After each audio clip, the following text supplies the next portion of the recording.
Hello everyone. Welcome to the summer term 2019 and Accounting 3800 Understanding Financial Statements. This kind of introductory screencast is going to talk to you a little bit about, getting started with the course. So the first thing I want you guys to be doing is reading the syllabus. And you will find your syllabus in Georgia View. You go into Georgia View, under Content, there should be a module or folder called Syllabus, and you can go in there and there will be 4 files. The first one's a welcome letter, the second one is the core course syllabus, and then there's 2 others, a third and fourth, that contain college level and school level information that is important but isn't directly related to the conduct of the class in terms of the substantive material we're going to cover.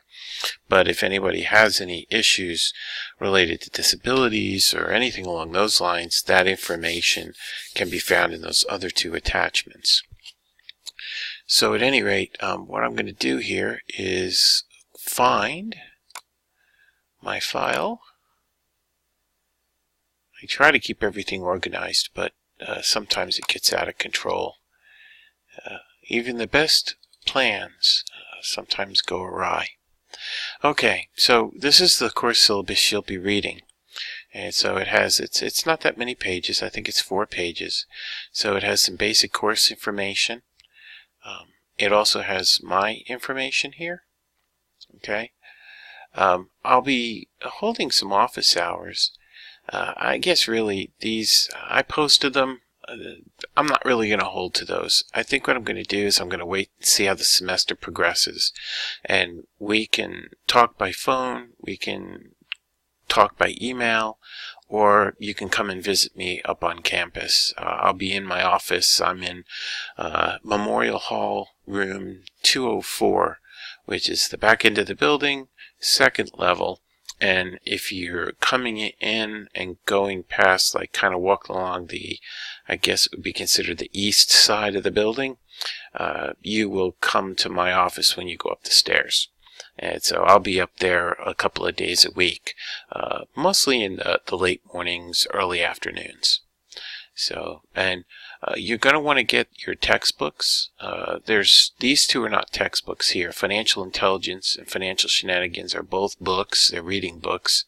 But you'll have assignments that you have to do related to those readings. And then the 11th edition of Understanding Financial Statements by Lynn Frazier and Eileen Ormiston. That is the primary text. It's not very long. It's only about 5 chapters, but it's packed full of information. And I think it's being taught, I think it's presented at a level that everyone should be able to handle. And so no concerns or worries there. As a matter of fact, I've logged into VitalSource, which is where you could purchase the e-text version. I guess you could do it directly from Pearson as well. But this is what the cover looks like for the 11th edition. And as you can see, there are 5 chapters. And within a couple of the chapters, there's some appendices. And then there's also some appendices to the text itself.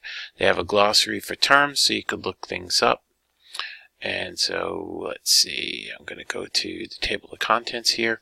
And so you can see they have a pretty good table of contents. If you're using the e-version of the book, this is nice because these are hyperlinked.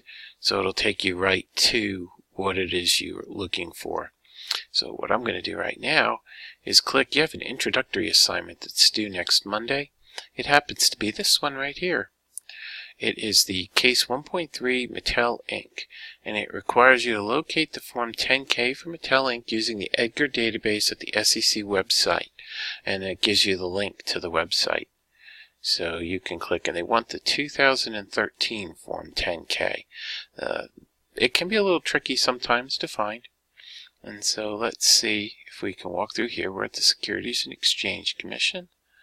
Let's look at Edgar Filings, Edgar. Yeah, okay. And these are search tools. We just want to do a basic search here. So let's see. Company or fund name. Boom, there we go. And we're looking for Mattel Inc. Now we're going to search. and we see there's a couple of options there.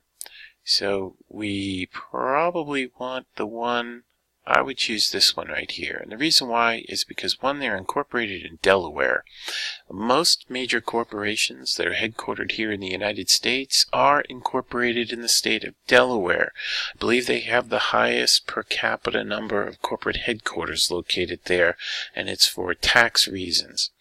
SIC, this is called Standard Industrial Classification. That's a coding system that's used for companies. This basically tells people what they do. You can identify their competitors. There's a whole big classification structure for companies, so you can learn a lot about it. But let's just click on their number here. And yes, that's the one. And so we want filing type, we want 10K, and we want it prior to, well, we want the one for 2013. Well, let's just click on this and see. I don't think we'll go totally crazy here. Search. Boom. Okay. So we've gotten them. Alright, so this is, remember, this is the filing date over here. So if you scroll down here and look, you might think, well, that's the 2013 report. No, it's not. This was filed February 26, 2013. So that's not the one you want. For 2013, you need the one that was filed on February 26th of 2014. And so we can click on Documents. And we've got all these different choices. These we'll talk about later, these XBRLs. We're not going to worry about that right now. And so we want the Form 10K. Boom. And there it is. And we check to make sure that we have the right year. It's for fiscal year ended December 31st, 2013. And then you're kind of set and ready to roll here. The 10Ks are very long. There's a lot of information included in it. Just glancing at the table of contents here, there's several parts to it. Each part contains different items. These items are all defined by the Securities and Exchange Commission. So if you're going to sell stock on a public exchange, you'll have to be listed, and you'll also have to comply with Securities and Exchange Commission rules and regulations. And so part of it is their financial filings. So this first assignment is going to require you to go and look for this, find it, and then answer some questions. These questions are contained in a quiz in GeorgiaView. There are right answers to these questions. I've tried to do my best to leave them, some of them, as general as possible. So try to be general in your responses, like when it says briefly state the line of business which Mattel Inc. operates. Don't put things like, oh, they make Barbie dolls or Hot Wheels or something like that. Be a little more generic in terms of filling in the blank, so that this way we can see how this thing responds. If I need to go in and make adjustments to the that first assignment, I certainly will. I will be taking a close look at what your answers are if you get it wrong. Some of the others are just numbers, and when they're numbers, those are fairly straightforward.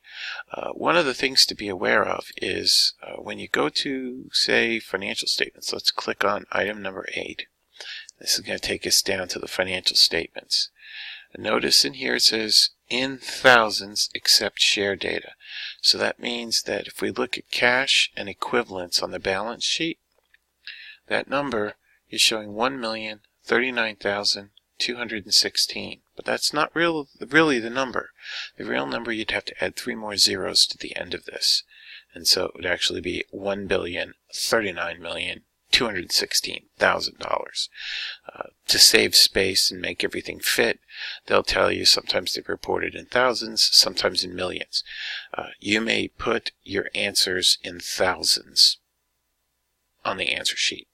Okay? So that's about what I want you to do on this first assignment. It's just to kind of get used to finding these. I don't know how many of you have done something like this before, but I wanted you to at least give it a shot and try. and then find some information in here. There's no calculations you have to do. You just need to be able to go in and find information and then report it back to me. First assignment is pretty, I think it's pretty simple, and hopefully everyone will do really well on it, get you off to a good start. But again, the trick of this is going to be making sure that you get your textbook. And so make sure that you get that book as quickly as possible so that you don't miss deadlines. This first assignment is due, let me see here, boom. The first assignment, I believe, is due the beginning of, let's see, it's listed for the second week, so it'll be due at the beginning of the third week. So on June 3rd, which should be a Monday, that first assignment will be due. And it'll be due at 6 p.m. on that Monday. So it's due by Monday at 6 p.m. By Monday at 6 p.m. means that you should be working on it throughout the week. Don't wait until Monday to try to complete the assignment. Because if you run into trouble trying to get it done on Monday, then you cut yourself off and you don't leave yourself enough time. So plan accordingly. Due dates are really the last possible date that you could submit an assignment. You could submit it any time before that, but you can't submit afterwards and have it count for a grade. Okay, and I don't want to see people getting zeros on assignments because they just plumb miss them. So please try to avoid that if at all possible. You don't want to take zeros. Since we're online and we're in a short, period of time, just 8 weeks together online.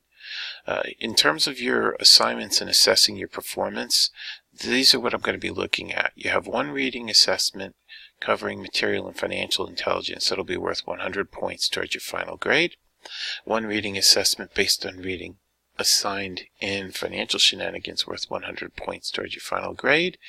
You'll have 5 assessments or tests based on the 5 chapters in Fraser and Ormiston, Understanding Financial Statements, each worth 120 points, or a cumulative total of 600 points towards your final grade. One introductory assignment worth 100 points, that's the Mattel case that we just looked at, and then one other case assignment that you'll do later in the semester worth 100 points also. So it's a total of 1,000 points, and so to get an A you need to earn at least 900, a B at least 800, a C at least 700. We don't want to talk about anything less than that. If you follow my instructions, if you do the assignments and get them turned in time, you should be able to pass this course. Nothing is beyond anybody's reach here.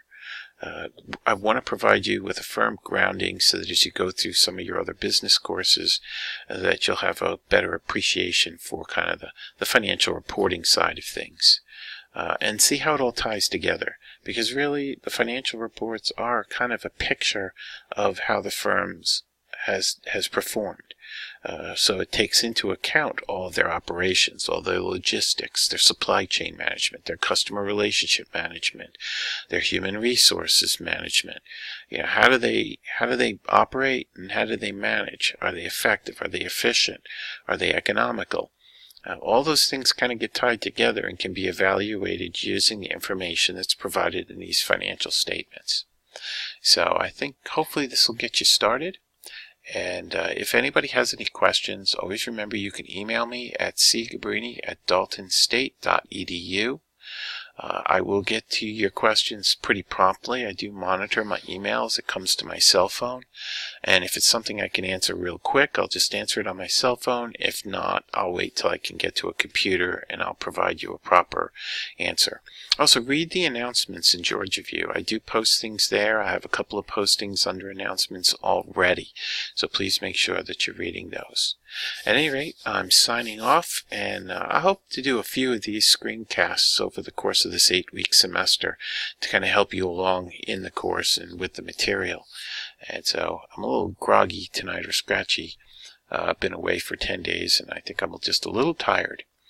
And so, at any rate, thanks very much for your time, and I look forward to hopefully getting to know a few of you. I already know some of you, but those of your names that I'm not familiar with, hope to get to know you a little bit, and please feel free to stop by my office. That's room 204 in Memorial Hall.